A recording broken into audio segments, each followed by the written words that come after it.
মুত্তাকি। আল্লাহ মুত্তাকির কথা আগে বলেছেন, মুহসিনের কথা আল্লাহ পরে বললেন। এই মুহসিন শব্দ দিয়ে আল্লাহ শেষ করেছেন সূরা নাহলের সূরাটা। এখন এই দুই কথার মধ্যে পার্থক্য কি? একটা হলো মুত্তাকি আর একটা কি মুহসিন, বুঝতে হবে। ভালো করে বোঝেন, মুত্তাকি হলো ওই ব্যক্তি, মুত্তাকি তাকে বলে যিনি সমস্ত আল্লাহ তাআলার নিষেধগুলো যারা মেনে চলে। আল্লাহ যত জায়গায় নিষেধ করেছেন, গান শোনো না, এটা মুত্তাকির কাজ। অশ্লীল কথা বলো না, এটা মুত্তাকির কাজ। এটা কি বলেন? এটা মুত্তাকির কাজ। আল্লাহ তাআলা যত নিষেধ শব্দগুলো ব্যবহার করেছেন, মানুষকে যত জায়গায় নিষেধ করেছেন, এটা করো না, এটা করো না, এটা করো না, ওই না করা, না কাজটা না করা হলো তাকওয়া। কাজটা না করা কি? আর যিনি ওই কাজটা করেন আল্লাহ তাকে মুত্তাকি বলেন। তাহলে এক কথায় মুত্তাকির কাজ হলো আল্লাহর সমস্ত নিষেধগুলোকে মেনে চলা। আল্লাহর সমস্ত নিষেধগুলোকে মেনে চলা।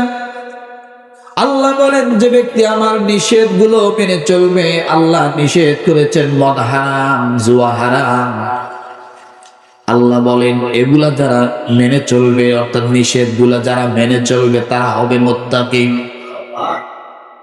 শুধু মুত্তাকি হতে হলে হবে না, আল্লাহ বলেন মুহসিন হতে হবে। আল্লাহ বলেন ওয়াল্লাযীনা হুম মুহসিনুন। ভালো করে বোঝেন, মুত্তাকির ব্যাখ্যা শেষ করে যাই, তারপর মুহসিনের ব্যাখ্যা করব আমি।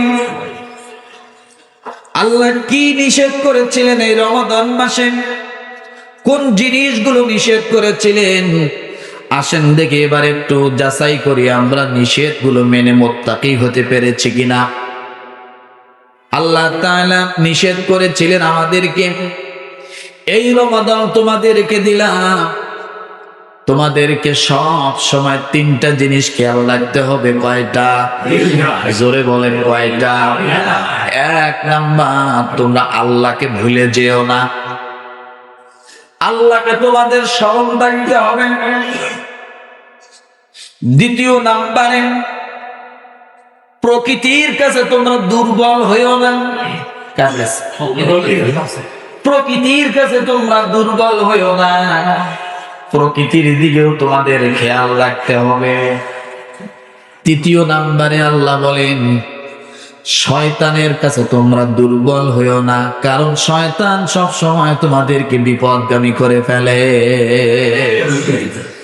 কয় জিনিসের প্রতি খেয়াল? ভালো করে বোঝেন। এক নাম্বারটা কি? আল্লাহর দিকে তোমরা কি করো? স্মরণ রাখো, অর্থাৎ আল্লাহকে তোমরা ভুলে যেও না। এটার অর্থ কি?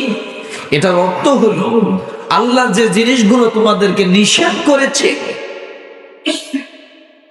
আল্লাহর কথা স্মরণ রেখে সেই নিষেধকৃত বস্তুগুলোর দিকে তোমরা ধাবিত। তাহলে এটার দ্বারা আল্লাহকে স্মরণ করা হয় কিনা? তাহলে আল্লাহর দিকে খেয়াল রাখতে হবে। দ্বিতীয় নম্বরে, প্রকৃতির দিকে তোমরা খেয়াল রাখো। এই প্রকৃতি যাতে তোমাকে বিপদগামী করে না ফেলে। এবার কইবেন হুজুর, প্রকৃতি আমার বিপদগামী করে কেমনে? কথা ঠিক কিনা? ভালো করে বোঝেন। তিন জায়গা থেকে আল্লাহ তাআলা মানুষকে এইভাবে বললেন। এক নাম্বার প্রকৃতি হলো পিপাসা। কি? রমাদান মাসে রোজা রাখছিলেন, ভালো করে নিয়ত করেছেন রোজা রাখবেন, প্রচন্ড রোদ ছিল, গরম ছিল, কাজ করেছেন, হাঁপায়ে গেছেন, গলাটা শুকিয়ে গেছে। আপনি হাজার যদি চেষ্টা করেন, গলা শুকানো থেকে আপনি মাপ পাইবেন না। পিপাসা আপনার লাগবেই। কথা ঠিক? এখানে কারো হাত আছে? না। পিপাসাকে কি আপনি দমায় রাখতে পারবেন? না। পিপাসা কিন্তু লাগবেই। এক নম্বরে পিপাসা লাগবে। পিপাসা কাউকে ছাড় দেয় না, পিপাসা কাউকে তওয়াক্কুল করে না, পিপাসা কাউকে ভয় করে না। রাজা হোক, বাচ্চা হোক, ধনী হোক, গরিব হোক, পিপাসা যখন লাগার তখন সে লাগবেই। আপনি কে, কোন ব্যক্তি, কোন বংশের লোক, আপনার কত ক্ষমতা আছে, এটা পিপাসা কখনো আপনাকে ছাড় দেয় না। এটা প্রকৃতি কিনা? কথা বলে প্রকৃতি না? দ্বিতীয় নাম্বারে হলো আপনার চোখ। আপনি রাস্তা দিয়ে হাঁটতেছেন, আপনার চোখ ভালো, আপনি কিন্তু চোখ বন্ধ করে হাঁটতে পারবেন না, কিন্তু হঠাৎ চোখের সামনে এমন একটা জিনিস পড়ে গেছে যা আপনি একবার দেখলেন, কিন্তু দ্বিতীয়বার এমন ভাবে তাকায় রইলেন, আপনার রোজা নষ্ট হয়ে যায় ভাব আছে না নাই? তাহলে এই যে প্রকৃতি, আপনার যেন আপনি প্রকৃতির দিকে খেয়াল রাখবেন, প্রকৃতি যেন আপনাকে কি করতে না পারে, আপনার রোজা নষ্ট করতে না পারে। আল্লাহ বলেন প্রকৃতির দিকে খেয়াল রাখো। চোখ দিয়ে মোবাইল দেখতেছেন রোজা রেখে, নাটক দেখলেন, সিনেমা দেখলেন, কত কিছু দেখলেন, আর অনেক সময় নিজের ঘরের বউয়ের সঙ্গে কতজনের সঙ্গে তুলনা করলেন। আল্লাহ বলেন এমনটা যেন না হয়। রোজা এই জন্য তোমাকে দিলাম যাতে তোমার চোখটা তুমি নিম্নগামী করে ফেলো। وَقُلْ لِلْمُؤْمِنَاتِ يَغْضُضْنَ مِنْ أَبْصَارِهِنَّ وَيَحْفَظْنَ فُرُوجَهُنَّ। আল্লাহ বলেন তোমার সামনে যদি একটা নারী আসে, তোমার হাইলাইটকে তুমি লো লাইটে পরিণত করো। কি করো? হাইলাইটকে লো লাইটে পরিণত করো। চোখ বড় বড় করে দেখো না, চোখটা তুমি নিম্নগামী করো। ড্রাইভাররা যখন রাতের বেলা গাড়ি চালায়, ওদিক থেকে একটা যখন হেডলাইট ওয়ালা গাড়ি চলে আসে, এদিক থেকেও যখন হেডলাইট ওয়ালা গাড়ি যায়, দুইজনে যদি হাইলাইট ব্যবহার করে, গাড়ির অ্যাক্সিডেন্ট হওয়ার সম্ভাবনা আছে। আছে না নাই? রাতের বেলা যখন ড্রাইভার গাড়ি চালায়, ওদিক থেকে যখন ফলো করবে গাড়ি আসতেছে, তখন ড্রাইভার অটোমেটিক দায়িত্ব হলো তার হাইলাইটটাকে লো লাইটে পরিণত করা। আর এদিক থেকে ড্রাইভার রাতের বেলা গাড়ি চালায়, যখন দেখো ওই দিক থেকে গাড়ি আসে, তখন তার হাইলাইটকে লো লাইটে পরিণত করা। তাহলে কি হবে? দুইজনের লাইট যদি রাস্তার দিকে আলো যায়, তাহলে একজনের চোখের সঙ্গে আর একজনের লাইট লাগবে না। আল্লাহ বলেন এমন ভাবে গাড়িগুলো বেঁচে যাবে। ঠিক তোমাদেরকে নারী যখন তোমাদের সামনে আসবে, তোমাদের লাইট গুলোকে নিম্নগামী করে দাও। আল্লাহ বলেন রমাদানে আমি এটা নিষেধ করেছিলাম, রমাদানের বাহিরেও নিষেধ, কিন্তু রমাদানের রোজাটাকে শক্ত করার জন্য, মজবুত করার জন্য, ভালো রাখার জন্য তোমাদেরকে এগুলো নিষেধ করেছিলাম। কিন্তু প্রকৃতি যেন আমাদের রোজাগুলো নষ্ট করে ফেলেছে। অনেকের করছে কি করে নাই? কেউ কন্ট্রোল করতে পেরেছি, কেউ কন্ট্রোল করতে পারি না। কারণ কারো ট্রাফিক দায়িত্ব পালন করেছে, কারো ট্রাফিক দায়িত্ব পালন হয় নাই। ও মুসলমান, ক্ষুধা আপনি চেহারিতে খেয়েছেন, আল্লাহ বলেছেন সূর্য অস্ত পর্যন্ত তোমার জন্য খাওয়া নিষেধ করে দিলাম।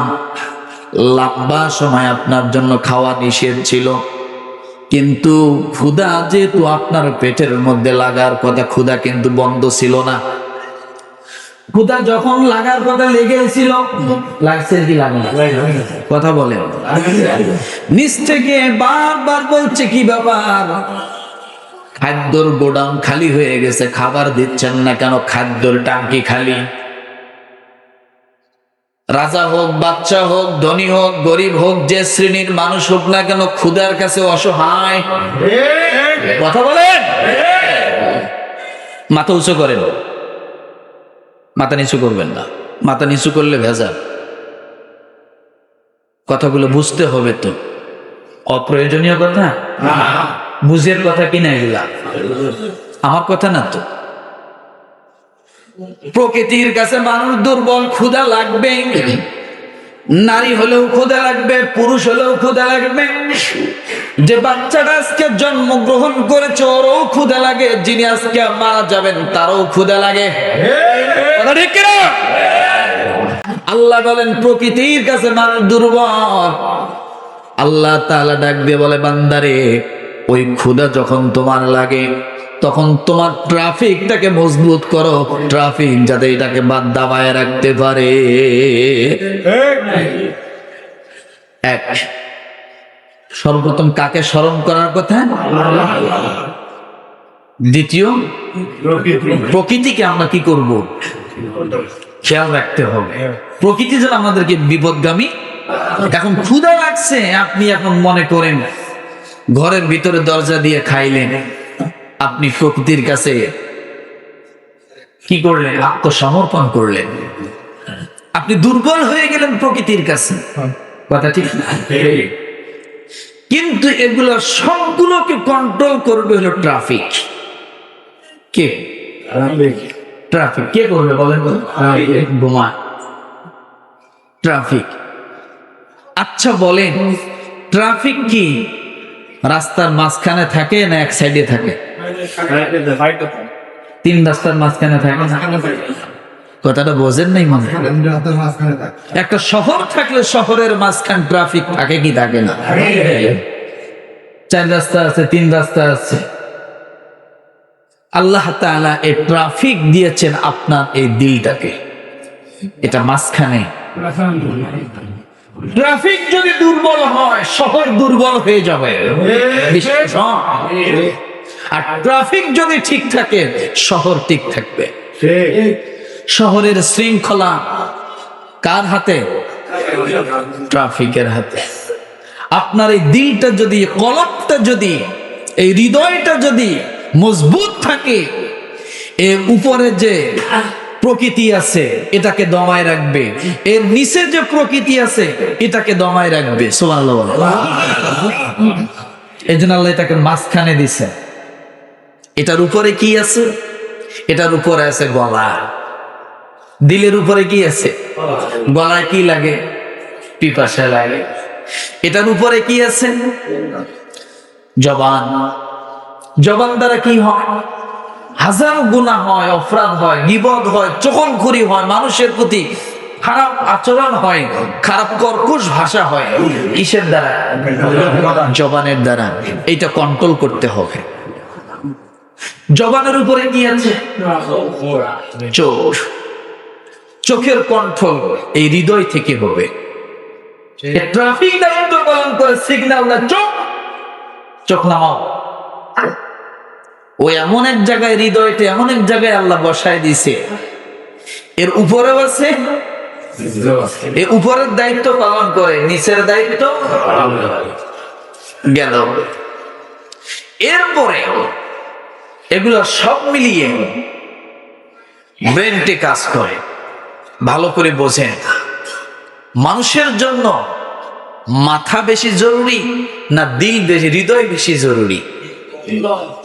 বলেন তো দেখি, মাথা বেশি জরুরি না হৃদয় বেশি জরুরি? হৃদয়। এটা যদি অসুস্থ হয় পুরো দেহ অসুস্থ।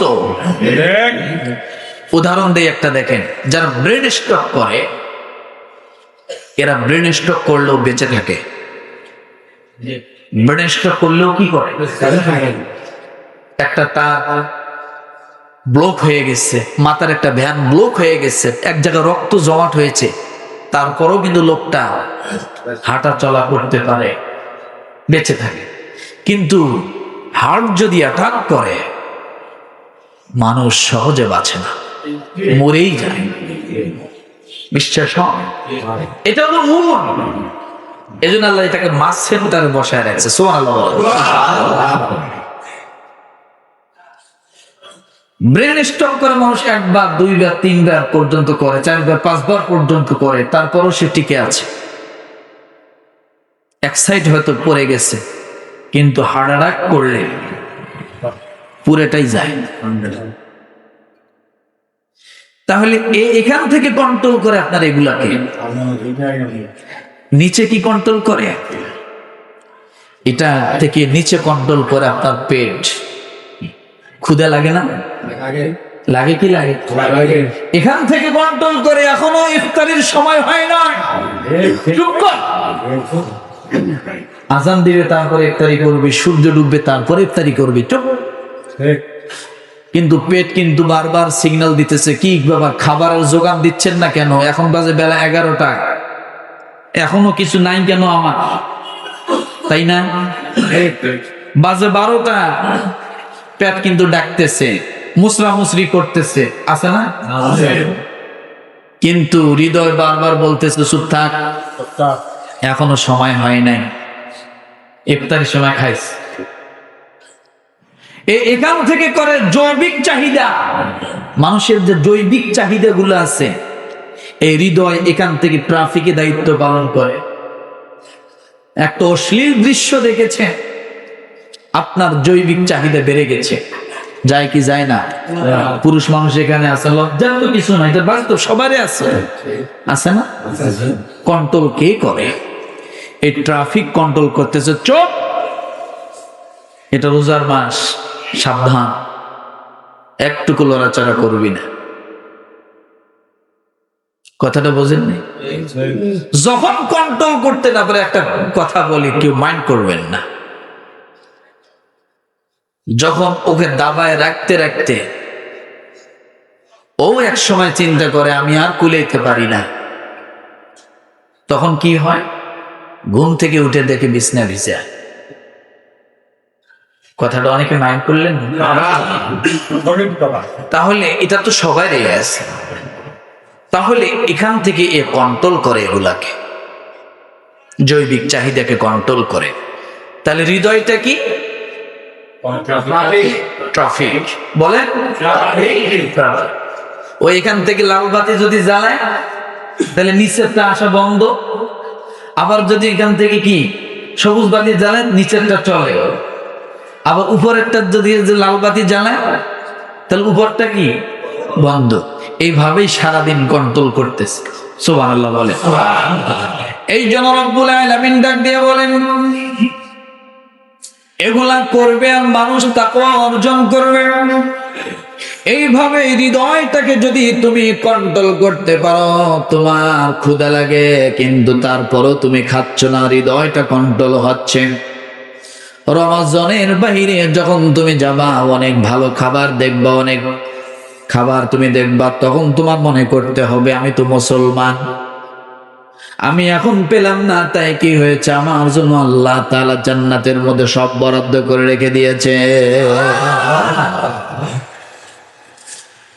এই জন্য ভালো করে বুঝতে হবে, এই জৈবিক চাহিদা যেন আপনার, এই প্রাকৃতিক জিনিসগুলো যেন আপনার কোনো ক্ষতি না করে, রোজা যেন ক্ষতি না করে। আল্লাহ এগুলো নিষেধ করেছিলেন। দুনিয়ার মানুষ, চোখকে কন্ট্রোল করো, জবানকে কন্ট্রোল করো, গলাকে কন্ট্রোল করো, পেটটাকে কন্ট্রোল করো। শুধু খাই খাই করো না, খিদে লাগলে মনে করবা যে আমি মরে গেলাম বলে না।